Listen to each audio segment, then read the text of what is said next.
Today's stuff we're going to be learning is Bava Batra Daf Peitet. We're going to deal a lot today, again, with our continued topic of weights and measurements and how to avoid cheating and all sorts of other issues with that.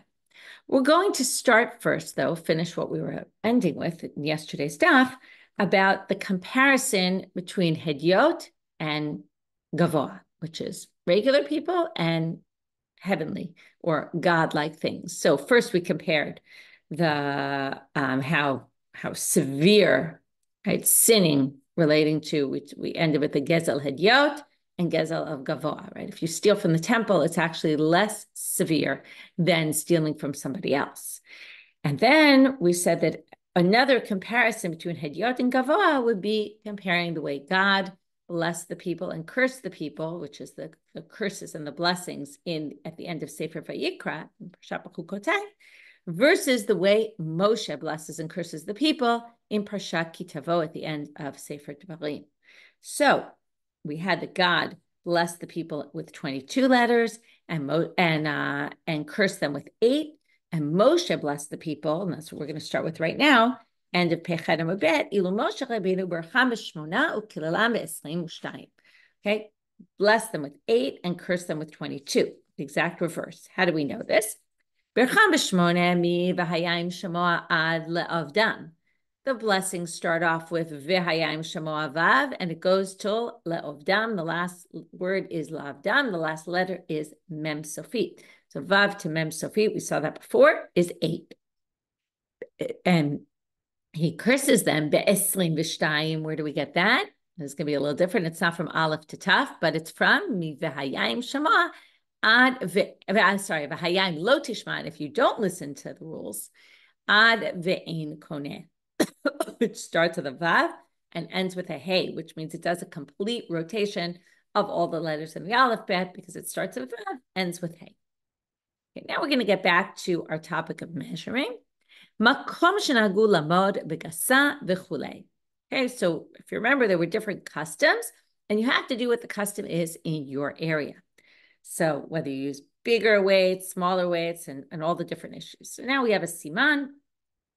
This is just a way to remember all the upcoming sugyot. Ein ma'aynim, ein godshim, ba'argadaman, ba'argadamin, uvelitra, shlosha ve'esel, nefesh mishkalo, mimachak aveh, lo tasu, lo yaseh. Okay, that's just a mnemonic that sometimes they add in the Gemara to remember the sugyot going ahead. We're not going to spend much time on that. We're going to move on and start the sugyot. Tanu Rabbanan, we have a braitot. We're going to have a long series of braitot today about these laws. Minayin she'en mochakim b'makon shegodshim ve'en godshim b'makom shemochakim. How do you know that if you're in a place where the custom is to weigh, to measure things and flatten out the measurement, then you can't, put extra in, okay? You can't do a heaping. Now, this is even if the seller doesn't care. Okay, we're now going to talk about the first half of this braitot is about what we call mechila. If one side says, I don't care, that's okay. I'm okay with that. You still can't do it. Or ein godshim b'makom shemochakim. Or you can't, I'm sorry, I said it the opposite. If it's a place where normally it's flat, no, I said it wrong. Sorry. You can't make it flat if it's a place where they always give heaping. Okay, even if in this case the buyer says, I don't care, you can give me flat because they're losing, you still can't do it. And ein godshim b'makom shemochakim, which is you can't give a heaping, and the sellers say, oh, I don't care, I'll give you extra, in a place where they normally do a flat. Okay, what's the issue? Because even if it's okay, and the other side says, I'm good with that, the problem here becomes what we call a maris ayin problem. We're worried what people will see and think. If you see a seller giving a heaping, you'll assume the custom is heaping. And then you go to a store and they won't give you heaping, and you'll say, what are you talking about? The custom is heaping here. And it'll cause all sorts of problems. Or there's going to be a misunderstanding in a future case because people will think, they'll see what you're doing and think that that's the custom. So even if one side gives in and says, I don't really care, you can't do it. How do we know this? Talmud Lomar, efash lema. Okay, these are in the Pesukim, right? The section that we've been discussing. So it says in Dvarim Kaf Hey, Even Shlema v'tzedek yelecha. Okay, we're going to get to Even Shlema in a minute. A stone, that's when it comes to weights and measurements. A complete stone and tzedek, like righteous or just, yelecha, and efa shlema v'tzedek yelecha. So because it says efa shlema, efa is where they do the weighing, the measuring cups. Because it says shlema, the shlema comes to teach you have to keep with the custom of the community. Uminayin, and this is just an outgrowth of this, if I'm selling you, and it's a place where normally it's heaping, and I do a flat, and I say, but I'm going to deduct the cost. Now you might think that's okay, because if you're deducting the cost, people will see this is what you paid, and there's no maradayin issue. But no, there's still a maradayin issue here. They're going to say you can't do it, even if I deduct the price. I lower the price. Or I say, I'm going to give you heaping, even though here we always do flat, and I'm going to charge you more. You still can't do that. How do we know she'en shomim lo? Talmud lo, we don't listen. Talmud lomar, efash lema v'tzedek yelecha. Because it added the word v'tzedek, the word to be just, is coming to teach you an additional. They're basically saying you could have just said efa yelecha, right? Efa would mean the proper measurement. So it says shlema, it has to be whole, complete, and just. Those teach both these halachot that you can't, even if the person says, I don't care, or if they change the price accordingly, still doesn't matter, because it still will make other people think that that's the custom in the place. And we can't have people, thinking the custom is not what it is, because that will lead to future problems. Tanu Rabbanit. Minayin she'en, now we're going to have the exact same concept, but in the weights rather than in the measuring. Now we're talking about the weights. Minayin she'en ma'ayinim b'makom shemachriim. We learned before that you have to have it weighed down an extra tefach, 1 handbreadth lower on the scale. So if I'm selling you stuff, we put my weight on the scale. Let's say I'm selling you a pound. Put 1 pound weight, 1 pound of food, let's say, and then we let it weigh down. We have to put more than 1 pound to let it weigh down more than a tefach, a handbreadth, under the weight on the other side. But how do we know that this is also dependent on custom? So you can't do it exactly even if it's a place where normally you let it weigh down 1 tefach more. But if it's a place where everyone weighs things exactly equally, that you can't weigh it down more. How do we know this? Talmud lomar, even shlema. We do the exact same thing. In the beginning of the pasuk, it said, even shlema v'tzedek. So we're going to darshan even shlema. And that's, again, if one side said, oh, it's okay, I don't care that either the seller or the buyer said, oh, it doesn't bother me, still you can't do this. And even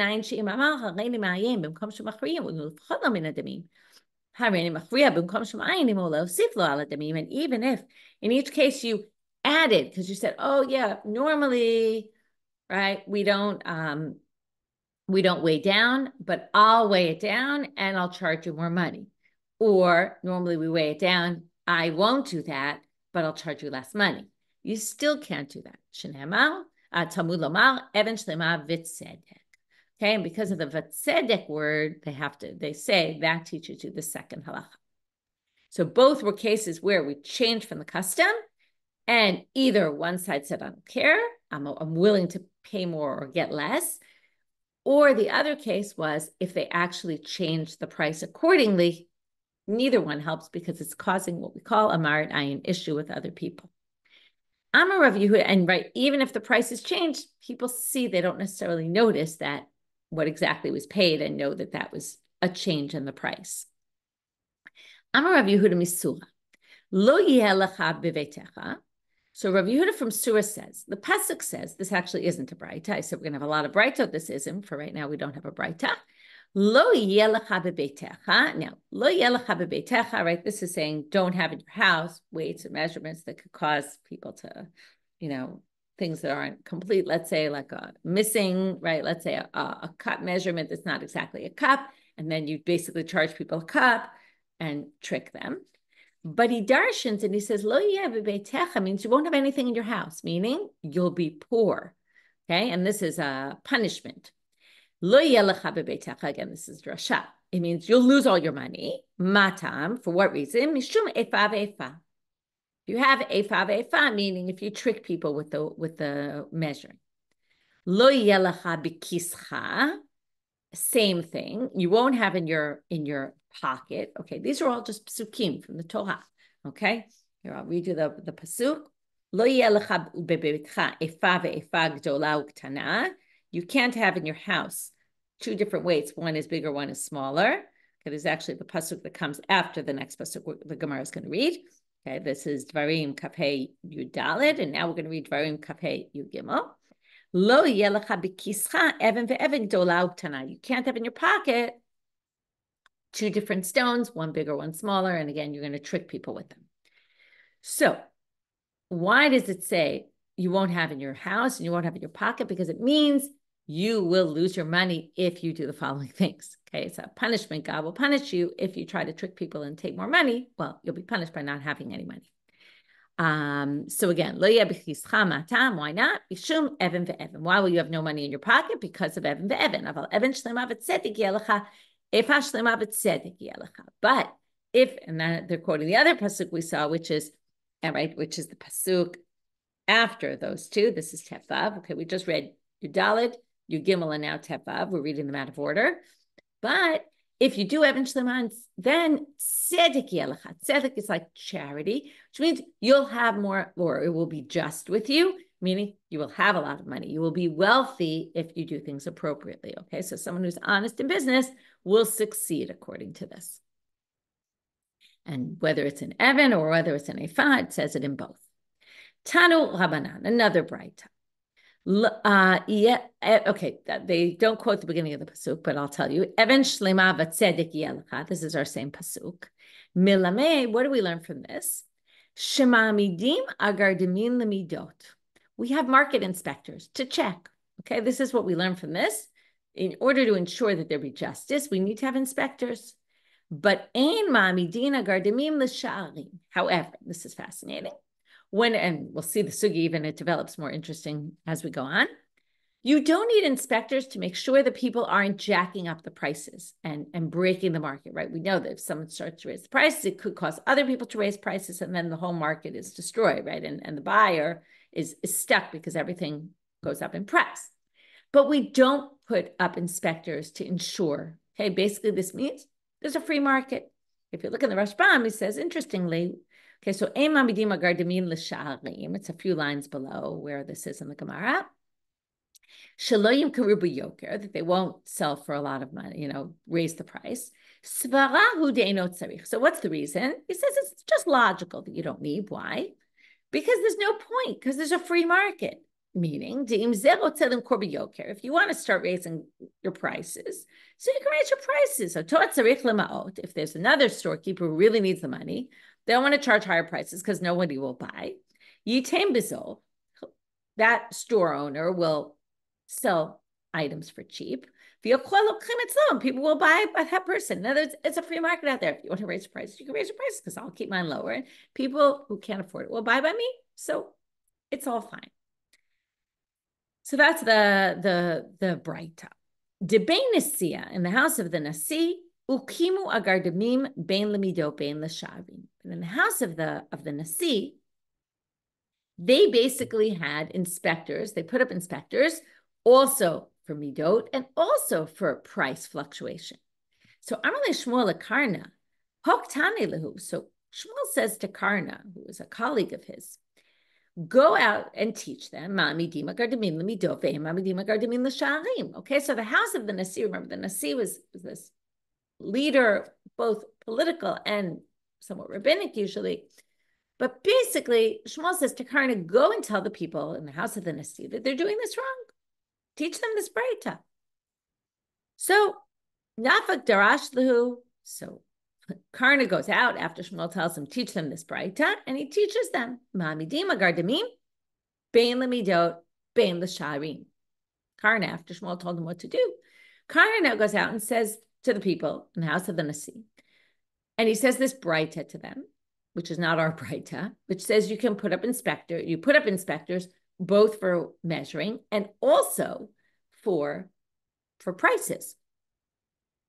So Amar Le, so Shmuel gets very upset with Karna, and he says to him, Mashimcha, what's your name? Karna says, Karna. Now, Karna, we know, is from the word Keren, which is a horn. So he says to him, Tipuk le Karna be'ene. He says, a horn should grow out of your eye. Okay, he's very angry with him, what he did, and he curses him. And nafka le karna be'ene. And actually, a horn came out of his eye. Very strange story. There's a different story where it attributes, a different Gemara where it attributes this horn coming out of Karna's eye to Rav, to a curse from Rav, not from Shmuel. And some people take this out entirely and say those two lines about the horn are not even in this Gemara at all, which would make a little sense because it's a bit of a strange thing. But in any case, you can imagine that at least whether he actually cursed him or didn't curse him, but Shmuel was obviously upset because he told Karna to go teach one thing and Karna went and taught something else.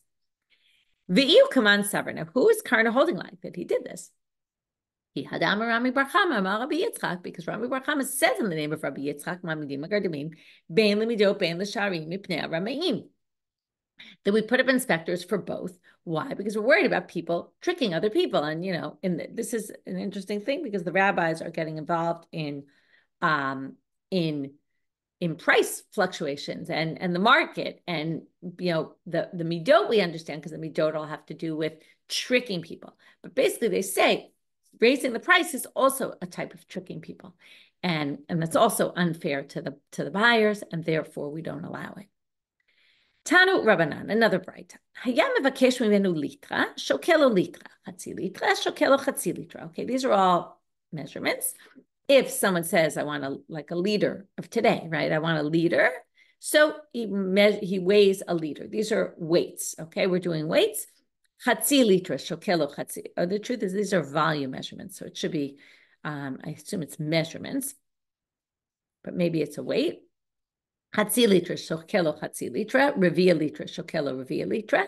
Okay, basically what they're telling us is, right, if someone says, I want a liter, so you weigh a liter for him. They want half a liter, you can measure a half a liter. Quarter liter, you do a quarter liter. Okay, so the Gemara says, right, my kamashvan, what are you telling us? Okay, obviously if you go in the store and you want a half, you're going to measure half. You want a quarter, they're going to measure a quarter.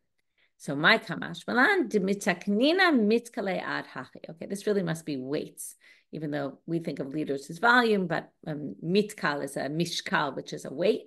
Okay, and it's teaching you that we make weights in these sizes. These are the sizes of the weights that we choose to make. A whole, half, quarter. Okay, these are the weights that we do. Okay, this is going to start a whole new thing, which is a little complicated, a little hard to understand because we'll see if all the sugiyot really work one with each other.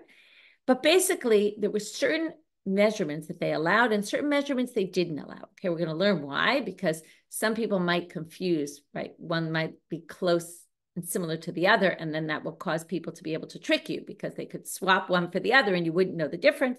So they tried to keep it where there's only a certain amount of finite amounts that you can use, and everyone would kind of be familiar with them. It's the same way in your house. You have like a quarter cup, half cup, and 1 cup measurement, right? Some people have 3/4 cups, 1/3. Okay, there's all different types, and they're basically saying that when it comes to being in a store, you can only have certain ones.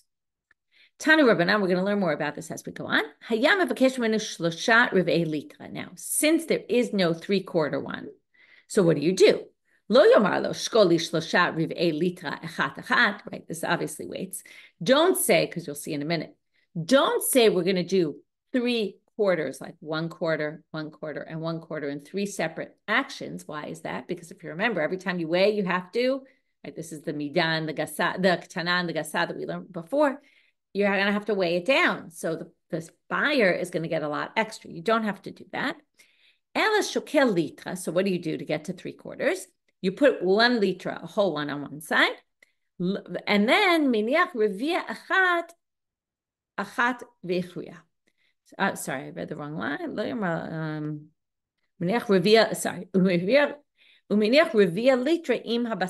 What do? You put the meat on the other side and you put the quarter.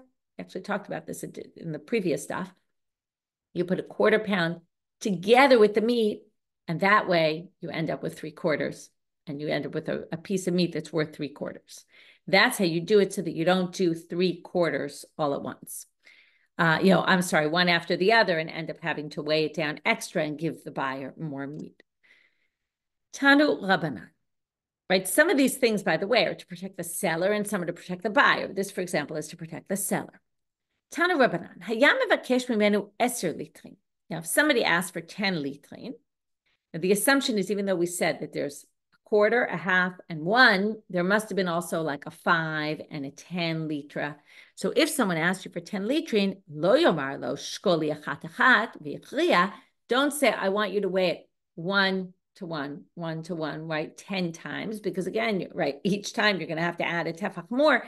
The buyer's going to get way too much.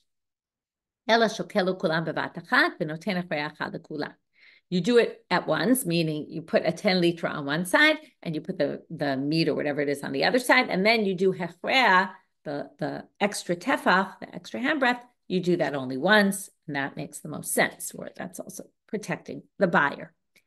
Tanu Rabbanan, another braitot about this.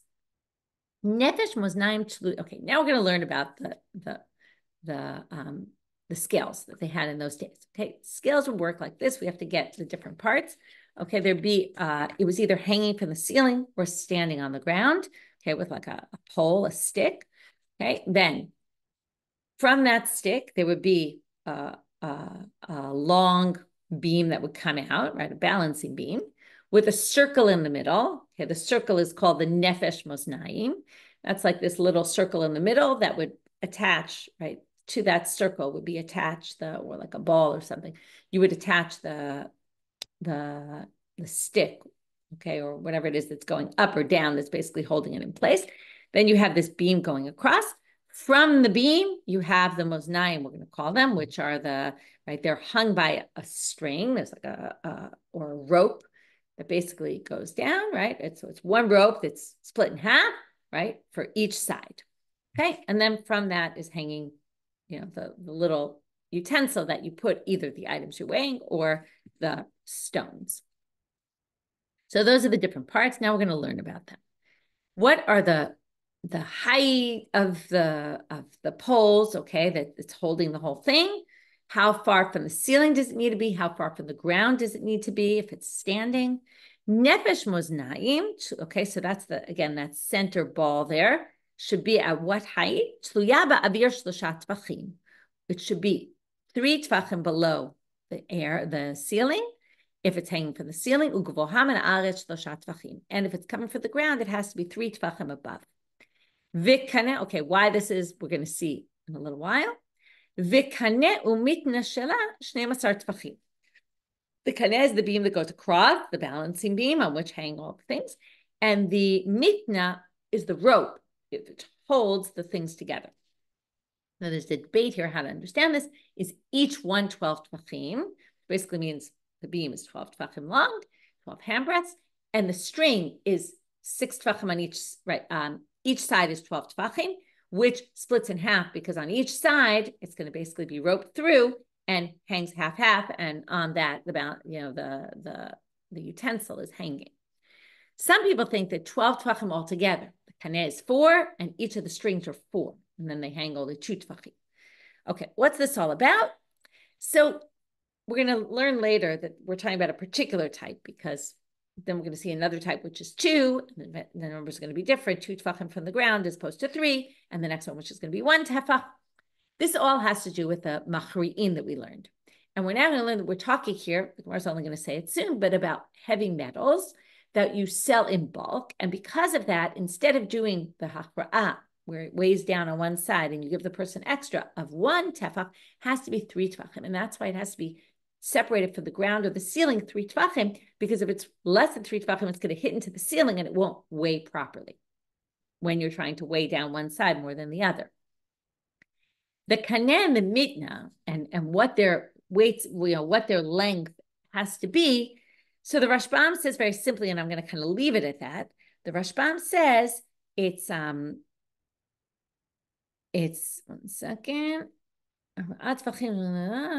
אבל אי הווה פחות וצני less, אין מכריע המאזניים בשביל דבר מועט. If you weigh something small, it's not going to properly balance out, okay? Because you need to have a certain, it's probably like an engineering kind of thing, which I don't understand as much, but it seems to be somehow this measurement will make the balancing beam work properly, okay? Without that, things won't balance well if you have smaller items on it.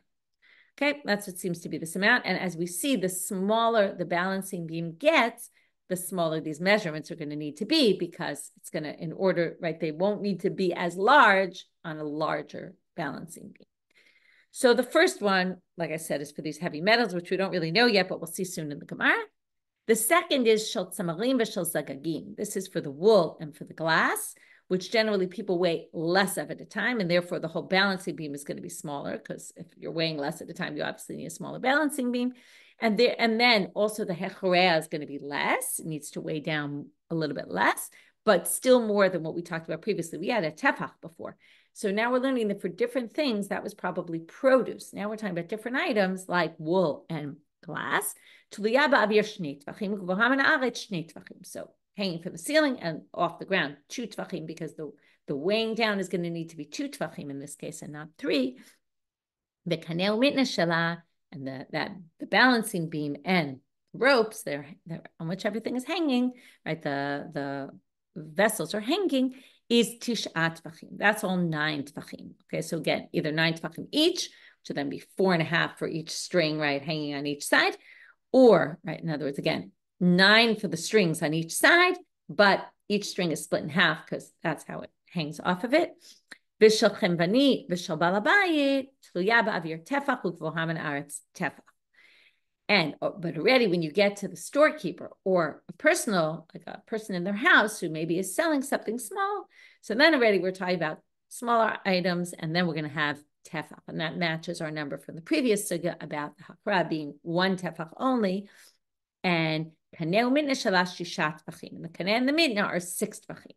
So again, I forgot to say this before, but either 9 altogether or 9 each, right? It could be 3, 3, and 3, or it could be 9, 9, and 9. Okay, and here again, 6, which again could mean 2 and 2 on each, right? 2, 2, and 2, seems really small. Vishal tortani. Now, when we get to people who sell gold and silver, which are very small scales because you're weighing things of very small quantity. Tluya ba'avir shalosh etzbaot. This is 3 fingers breadths. Okay, that's a lot less than a tefach.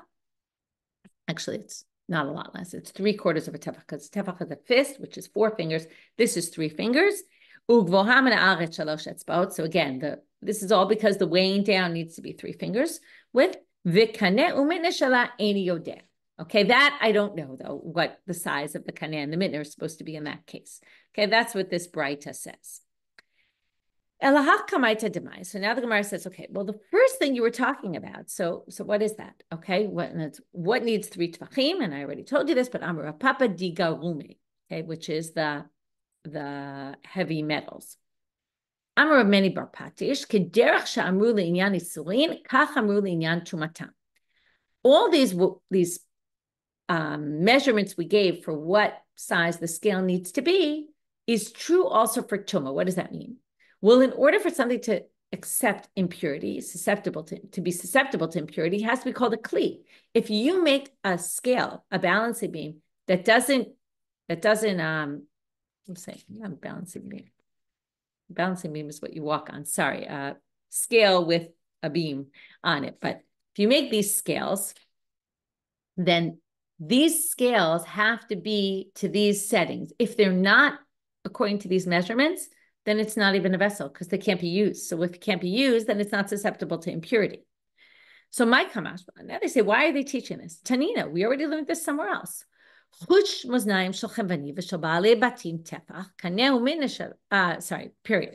So there's already a Mishnah that says this. Okay, this is, 1 second. Check one thing. Right. This is a Mishnah, Masechet Kelim. And once you say it's all the same, well, then you don't need to say it by us, because if already in Masechet Kelim, it told you that at least the measurement for chut moznaim of a regular one, of a chemvani and bale batim is a tefach. So why do you need to tell us? Here, we already know if it's tefach in terms of what makes it a vessel, then it would be a tefach in terms of what you can use. right? It would be the same measurements. So they say, because kaneh umitna shala itzrichale delotnan. Well, the kaneh mitna, they didn't teach you in that Mishnah. They didn't tell you what the beam going across is and what the rope that holds the vessel on. So because of that, they needed to teach us this braitot to expand and tell you the parts that they didn't tell you there. Tanu Rabbanan, another braitot. Ein osim mishkalot lo shel ba'atz, not from, don't make your weights, your scales from, right here they're talking about what you're using to weigh down the scale with. Don't use tin, velo shel avar, and not lead, velo shel gisterin, and not from alloy, like a mix of different metals, velo shel shar minei matachot, and not any other type of metals. Havaloseu shel tzunma v'shel zchuchit. You can make it from stone and you can make it from glass. Okay, you can't use these other measurements. Why these other weights? Why not? Because those weights wear away. Metal can wear away. It will change in weight, whereas a stone or glass will not change at all, or won't wear away very easily.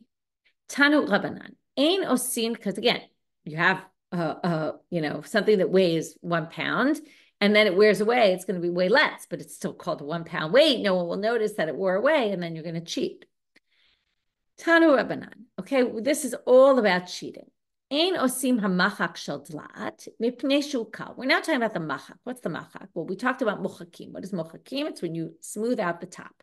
Okay, some people, when you bake, they're very, very careful, and they make sure that it's exactly a flat cup. Okay, so some people actually have I've seen this. It came with some measuring spoons I got, which is a thing to flatten it out. Well, it happens to be metal. So now they're going to tell you what you can use for this machak. Okay, for this utensil that's going to flatten it out. Obviously, we're trying to a place where they flatten things out. Well, you can't use a machak made from dlat. Okay, you can see what they did. They made things out of, things they had around. You can't use a gourd. Why not? Because it's very light. And not from metals because they're too heavy. What happens if it's too light? Now, this is a bit of a debate about this, but let's just go with one interpretation. If it's too light, then you're not going to end up taking enough off. You're not going to flatten it enough. If it's too heavy, you're going to flatten it too much and you're going to take out too much. So if you don't flatten it enough, bad for the buyer. If you flatten it out too much, it's good for the buyer. They're going to get extra. If you flatten it out too much, it's going to be bad for the buyer. So neither of those is good, because if it's good for the buyer, it's bad for the seller. If it's good for this seller, bad for the buyer. But oseu, so what do you use? El oseu shel zayit v'shel agos v'shel shikma v'shel eshkaroa. It says eshbaroa, it should be eshkaroa. These are different types of trees, okay, that you make it from the olive tree or from the walnut tree or from the sycamore tree or from this eshkaroa tree, okay, which is, I forgot what, broom brush or something, some sort of tree that I wasn't familiar with. But the point is, make it from these trees like a wood, because that's the proper weight. That's not too light, not too heavy. Tanu Rabbanan, ein osim et hamachak tzido achad av v'tzido achad katzal. You can't make an implement to flatten it out that's thicker on one side, thinner on the other, because when the person's selling, they'll dump extra. They'll use the heavier side, and when they're buying, they'll use the lighter side, and they'll trick people in that way. So since it's prone to do this, right? Prone to trickery, people will trick other people with it. You can't do it. Lo yimchok bevat echad. You can't do it quickly, because because you won't do a good enough job. If you do it quickly, like all at once, then you'll end up taking out too much, and then it's basically bad for the buyer and good for the seller. It's rala mocher, because you're taking out too much, and yafel lokach. No, I said it wrong. Sorry.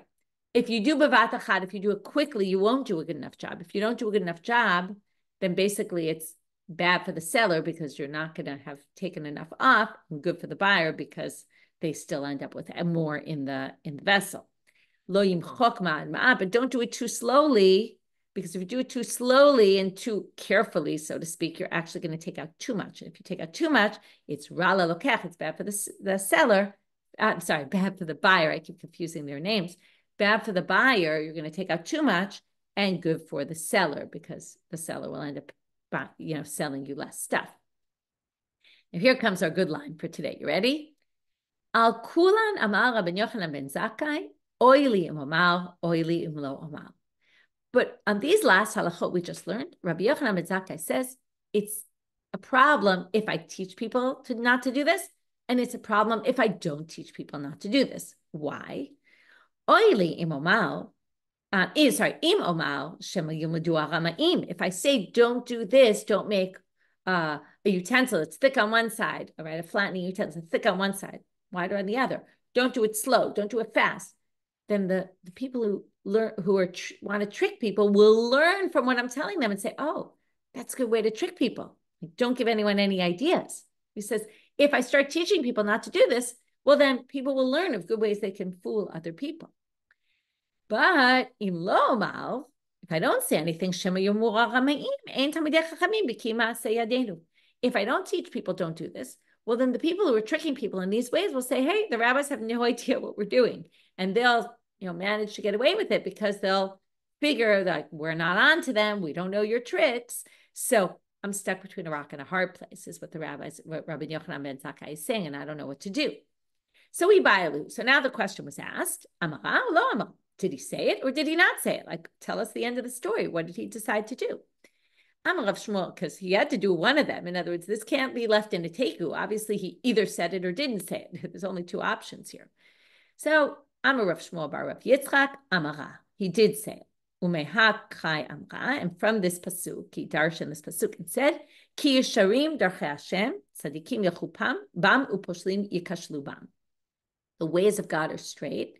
The tzadikim will go in those ways, and the bad people will stumble in those ways. So now how does he learn this pasuk? He said, listen, even if the ways of God are straight and honest, and the wicked people will stumble from those things, meaning I'm going to tell people, even if it may cause the wicked people to stumble, because I still have to go with, the way of God is straight, and I have to be honest, and I have to say it like it is, even if it might cause people to sin because I've given them some ideas. It's a very interesting question, right? What would you do in this case? You can think about it yourself. Tanu Rabbanit, lo tasu aval b'mishpat b'bidah b'mishkala b'mesura. Okay, here's another pasuk. Don't do an aval b'mishpat, right? Things that are not just in ruling, in measuring, in weights, and in misura, which is measuring liquid measurements. B'midah, so here comes the drasha. What's midah? Zomedidat karka. This is when you're measuring land. Okay, they would measure land with ropes. So you have ropes in different sizes. So how can you trick people? You can't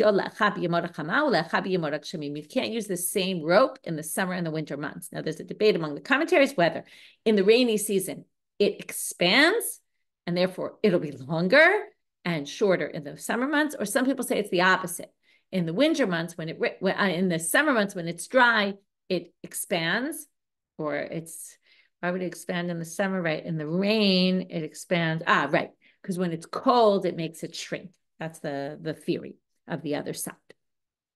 But the point is, either which commentary you take, it's the same rope will not be the same size in the winter and the summer months. So you have to make one that's this measurement for the winter and one that's that measurement in the summer.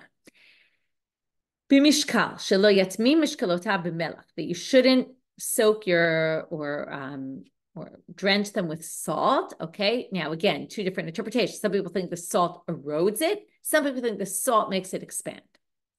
B'misura shelo yatiach. When it comes to liquid measuring, that you don't let it foam up, right? Imagine you pour Coca-Cola, right? And it foams up. So if there's all this foam and you measure it like that with the foam, right? You have to make sure the foam goes down. Otherwise, you're basically selling them nothing, or some of it is nothing. Vik kal v'chomer, and it's kal v'chomer argument like this, which is, Uma misorah she'echa mishloshim v'shisha belog hikpid alav Torah. If the Torah was so concerned with this liquid measurements where you often measure these things in 1/36 of a log, and as you can measure it in such a small measurement, we're talking about so little, how much foam is there going to be in such a small measurement? And yet the Torah says you have to be careful about this. Okay, they're assuming that a lot of these liquid measurements were measured in a very, very small vessel. I'm not sure why. And that's the misurah. So if the misurah is like this, kal v'chomer lehin v'chatzi ahin v'shlishi ahin u'revi'it ahin. All the more so, okay, here we're going to have a long list of these measurements, of a hin and a half a hin and a third of a hin and a quarter of a hin. That was one liquid measurement. And a log and a half a log and a quarter of a log and it should be a tomen, which is an eighth of a log, and a chatzi tomen, which is 1/16th, and an uchla, which is 1/5. It's a little strange. The order is very weird because why would 1/5 come after 1/16th? We'll talk about that later. Amar Rav Yehuda Amar Rav, I think comes up in tomorrow's stuff. Amar Rav Yehuda Amar Rav, asur la'adam sheyeshem midah hasera o yitera betoch beito, va'afilu hi avit shomei raglayim. Okay, Rav Yehuda says in the name of Rav that you can't leave a vessel that's a little bit off, right? That's a little less than a log, let's say, even if you use it for collecting urine. Okay. Now, Amar Rav Papa, lo amaran ela ba'atra de lo chatime. This is only in a place where they don't have stamps of approval on them, like a hechsher. Okay, they obviously had some sort of hechsher symbol that would go on these weights and measurements. And if you have that, if it's a place where they only have, where they go by hechsher symbols on their weights, then it doesn't matter. You can keep this as a chamber pot if you want in your house, because no one's worried you're going to use it because it doesn't have the stamp on it. So it's fine. But if you're in a place where they don't go by these stamps of approval, then you can't have that utensil because people might accidentally use it, or you might accidentally, right? It'll be like an accident waiting to happen. Now, what's the issue of the chamber pot? Well, if you use it for urine, you're obviously not going to use it to weigh your food in it. But maybe someone will come and they won't realize it was used for urine, or maybe you'll clean it out really, really well, and you might use it and trick people with it. But if there's hechshers on these things, then you don't have to worry about it. And now they say, Batra, even if it's a place where they don't have stamps of approval on it. Also, we didn't say this, it's also where they don't have inspectors, okay? Like mashkichei kashrut, as we would call them, like a mashkiach. But if there's people who come around and go from, store to store checking, then we don't have to worry if you have this utensil in your house, because you're not going to use it because, the inspector might come. So you're never going to use it because it's not the right size. But vilohi, the Gemara says that's not true though, because zimnin de mikra ben hashmashot mikra b'shakel. But sometimes it could be ben hashmashot. Some people say we're talking about right before Shabbat starts, and you might just take it out, and there's no inspectors around them, right? This is like when you go park on a spot, like right in Israel, for example, right before Shabbat, when there's no inspectors going around, giving out parking tickets then. So you think, oh, I could get away with this. So therefore, because of that issue, inspectors won't help you, because basically you have to worry that maybe the halacha has to be concerned, or the society, that maybe you'll use it on a moment like that when no inspectors are going to come, and therefore you can't have them at all in your house, even to use as a chamber pot. Tanya Nami, here's a braitot that supports this, and just the first line really. You can't leave a utensil in your house if it's a little bit bigger or a little bit smaller. Even if you use it for your urine as a chamber pot. Ava, osehu. Now, the second part is not really connected. This is just saying what size weights and measurements you can have in your house. And then we're going to have a whole discussion tomorrow why certain sizes aren't allowed at all, right? You would think this is all about big or smaller, but what if I have, certain measurements like a fifth, an eighth? Why am I not allowed to have those? Aval osehu se'ah, tirkav, v'chatzi tirkav. Okay, a se'ah you can have. You can have a tirkav, which is a half a se'ah. You can have a chatzi tirkav, which is basically a quarter of a se'ah or a half a tirkav. V'kav, v'chatzi kav, v'rova, v'tomen, v'chatzi tomen, v'uchla. Okay, these are all the measurements you can have. You can have a kav and a half a kav, and a quarter kav, and an eighth of a kav, and a 16th of a kav, and a fifth. Okay, we're going to get all into this tomorrow, so I'm going to leave this for right now, and I'm going to go back and review the daf. So we started with comparison of Moshe and Kadosh Baruch Hu when it came to the blessings, right? That Moshe was more kind of harsh with the Jewish people, again, showing how Hedyot sometimes is more harsh than godly, heavenly things.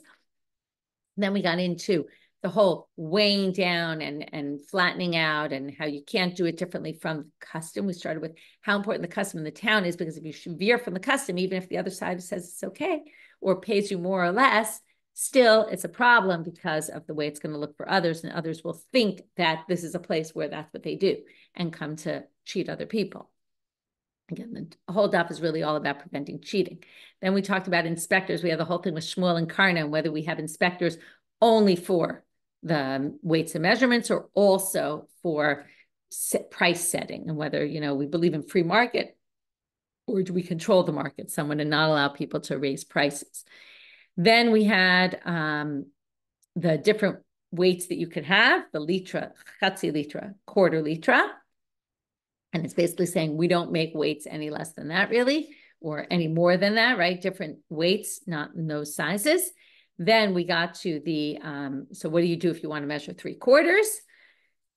Then, and we talked about when you have these weights, okay, and then you could have, let's say, a 10 litra, and then you have to weigh one at a time, at one time, and not 1 litra each one, because that will cause this problem with, again, having it weigh down. And with the weighing down, then we got into all the sizes, how far they need to be distanced, and the fact that there's different amounts that we weigh it down, 1 tefach, 2 tefach, 3 tefachs, depending on what you're selling, how big the scale is, how big the items you're selling are, and then we had different amounts. From there, we got into what materials you can make your weights out of, what material you can make your flattener out of, so it doesn't flatten too much, it doesn't flatten not enough, the speed at which you do it, slowly, quickly, right, and how that could cause problems. And then we had this dilemma that Rabbi Yochanan ben Zakkai had: should I tell the people about all these details or not tell them, because will I give people ideas of how they could treat other people? In the end, it seems he did anyway tell the people not to do these things, even though maybe it caused some people to learn bad things from it. And then we just finished with the Midah, the Mishkan, and the Masura, about what ways you have to make sure you don't make mistakes when it comes to the lamb measuring, when it comes to the scales, when it comes to the sizes of, and we talked about the liquid measurements and what the sizes of liquid measurements are, which ones you can make, which ones, right? And we're going to get into that. And then this issue of not having a weight that's the wrong size, even if you're using it for a chamber pot, and then you won't use it, obviously, for anything else, but still seems we don't want you to have it because perhaps you might at some point use it, unless there's hechsherim on these things, or there's inspectors, but maybe inspectors isn't enough. And that's where we ended today. And we'll continue with the sizes of what weights and measurements you can have in your house. What are the sizes that you can have of, these are now like measuring cups of a se'ah and all that, and why those and not others. We'll get into that discussion tomorrow. Wishing everyone a good day and see you tomorrow.